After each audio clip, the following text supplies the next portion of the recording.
Hey guys, Dr. Ted Morter here. Thank you for being with me here today on Morter March Monday. It's still a cold Monday here in Northwest Arkansas. It's about 35 degrees out there, which is chilly, but we still have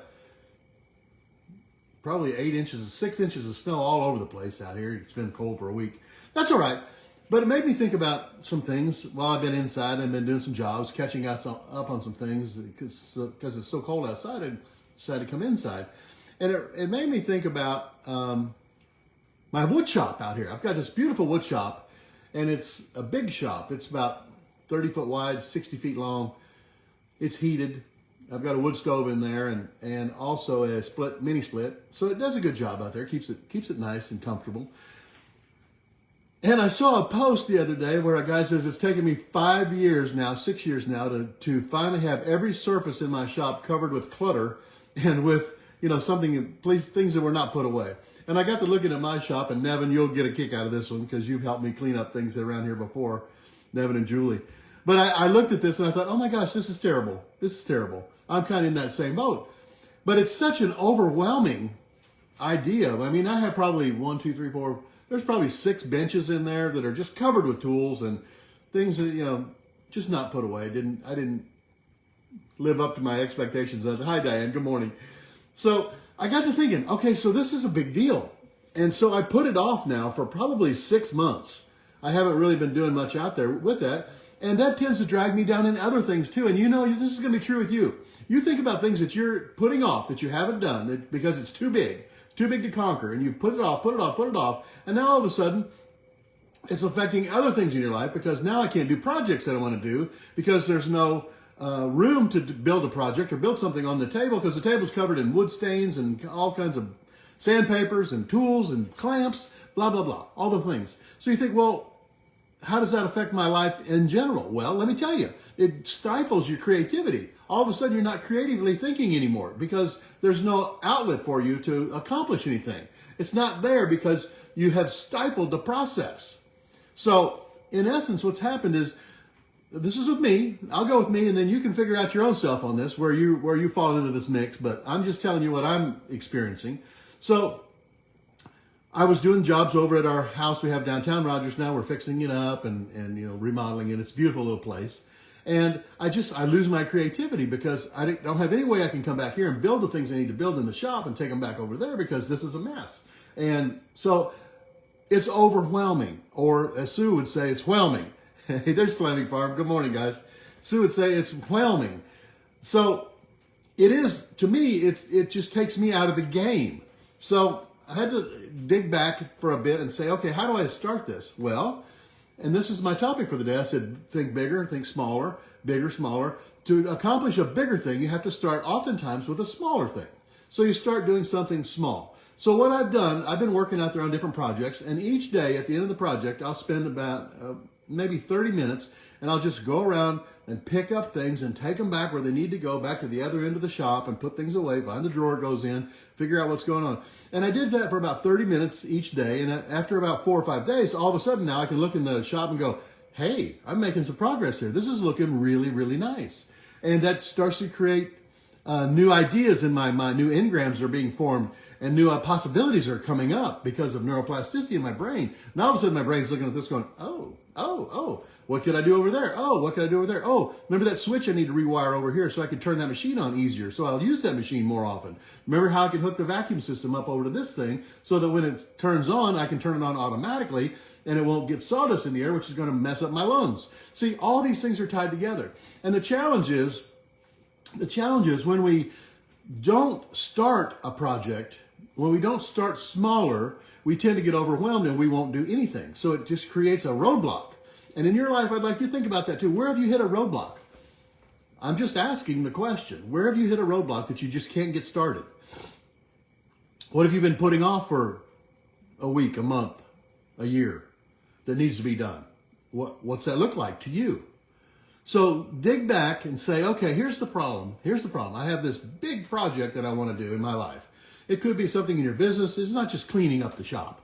That's just a metaphor. It could be anything in your life about wanting to start, moving forward, writing a book, a new chapter in your life, starting a new business, hiring a new person, firing someone, moving things along properly and systematically so that you can get to the end. It's a means to an end, if you will. So if you're not able to move forward, I'd like you to just stop for a moment, step back, and say, you know what? I'm going to do something smaller. Hi, LaDonna.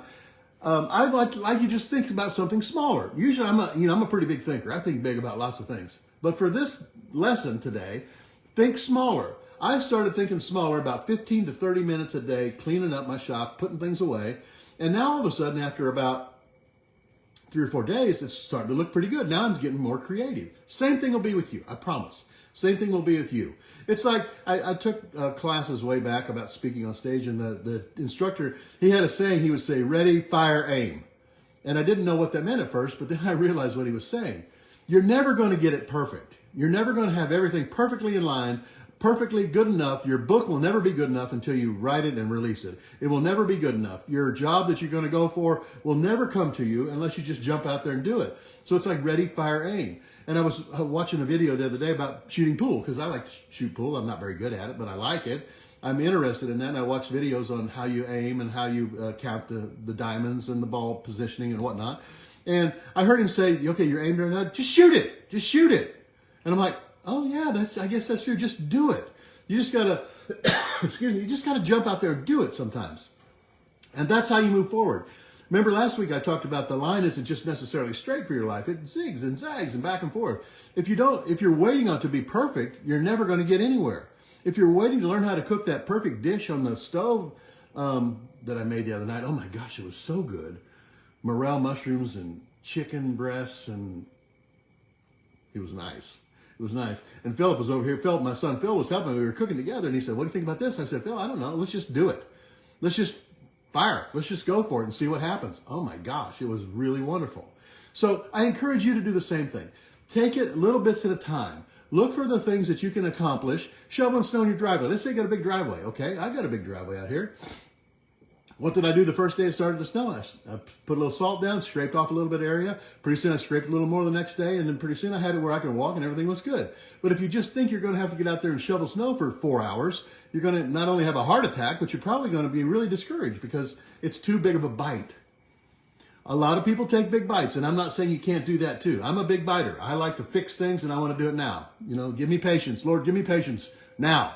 So you know how that goes. So I'm encouraging you to just look at the project, or look at something that you're trying to work through, something that you're having the trouble deciding what to do on it, and make the shot. Just get it aimed up right and shoot that pool cue. Make the shot. Ready, fire, aim. You'll be amazed what can happen. If you don't shoot for the moon, what are you going to end up with?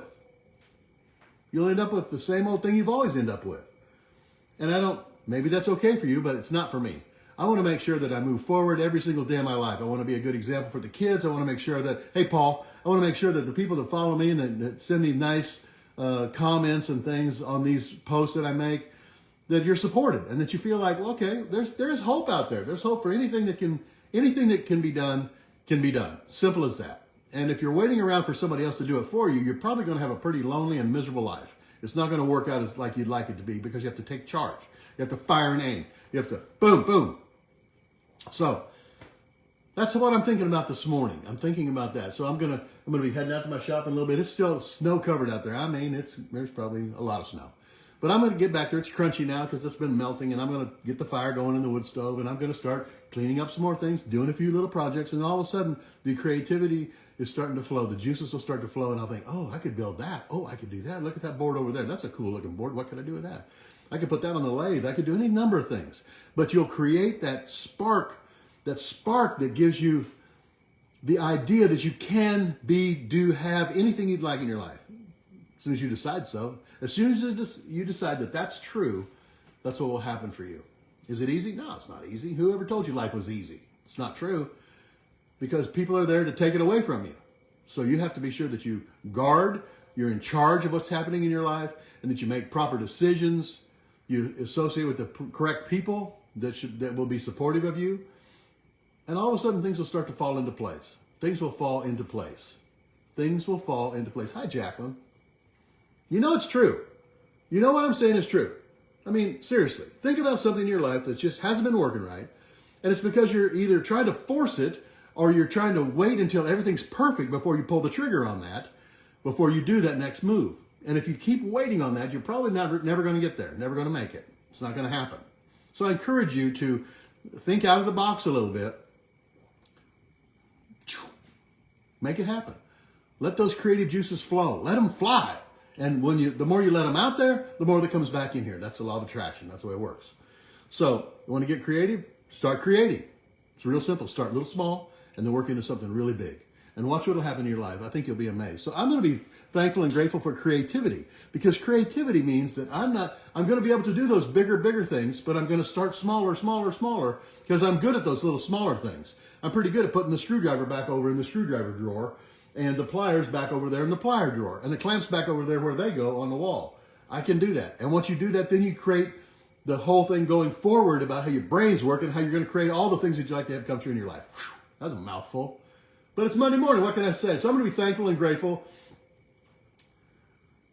for creativity, because I started talking about bigger and smaller. I'm going to be creative on the smaller things, and that's going to lead me on the bigger things. Does that make sense? Hope so. Hey, Barbara. It's a new name. Good to see you. Thank you. Are you ready? So I'm going to be thankful and grateful for creativity. And to me, I'm thinking about, when I'm going to do this march, I'm going to think about smaller things that I'm creating, because that will allow me to create bigger things. But if you don't pull the trigger on the smaller things, you're never going to get to the bigger things to pull the trigger on the bigger things, so to speak. That's just the way I think. That's the way I'm wired, the way I'm put together today. I'll give you a second to think about what you want to be thankful and grateful for today as it relates to you not being able to accomplish the things that you've been wanting to accomplish. It's there, you just haven't released it yet. You haven't released it yet. Try something new. The worst that can happen is you get to try again tomorrow for something else new. It's not the end of the world. It's what keeps us going. So it keeps us young. When we get stuck in ruts, then we don't move forward.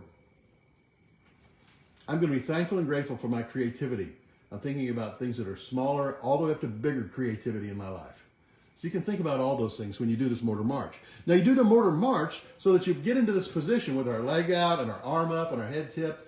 Because what we're doing there is we're showing the parts of our brain that actually control our body down in here, this part that's automatic. We're showing it with these movements while we're thinking about what we'd like to have accomplished in our lives. And those two things coordinate together. They synchronize. And when they synchronize, it becomes automatic for you on a new pattern. The pattern unlocks the power. It's as simple as that. Change the pattern, unlock the power in your life. That's all you got to do. It sounds easy. It's not easy. Trust me. I go through lots of pattern shifts in my life trying to get into where I'm going. And we're all doing that as well. I'm going to be thankful and grateful for my creativity, because I know the creativity unlocks the power. And when I can think about it and synchronize it with my body movements, it becomes one thing. That's called balance. That's how it works. That's what BEST is all about. Bioenergetic synchronization technique. Yeah. Sure enough. Pretty amazing. So I'm going to put my left foot out. My right arm up, get my head. I'm going to be thankful and grateful for my creativity in my life. Thankful and grateful for creativity in my life. I'm thankful and grateful for creativity in my life. I'm thankful and grateful for creativity in my life. I'm thankful and grateful for creativity in my life. Thankful and grateful for creativity in my life. So that was one set, one rep. We do 3 reps. We'll do it again. Left foot out, right arm up. I am thankful and grateful for creativity in my life. Creativity in my life, I'm thankful and grateful. Come on, do it with me. Come on. Switch the other way. I'm thankful and grateful for creativity in my life. For creativity, creativity, creativity. Those 2. We're going to do 3. Ready? I'm thankful and grateful for creativity in my life. Thankful and grateful for creativity in my life. Creativity in my life. Creativity in my life. If you feel shaky, move your feet apart a little bit. If you're wobbly, you're recreating some neural pathways up here. I'm thankful and grateful for creativity in my life. Thankful and grateful for creativity in my life. I'm thankful and grateful for creativity in my life. So think about something today that you've been putting off that you haven't been able to get started with, and just start small. Start with a little bit. Write a paragraph if you're doing a book. Do some research about something with your job.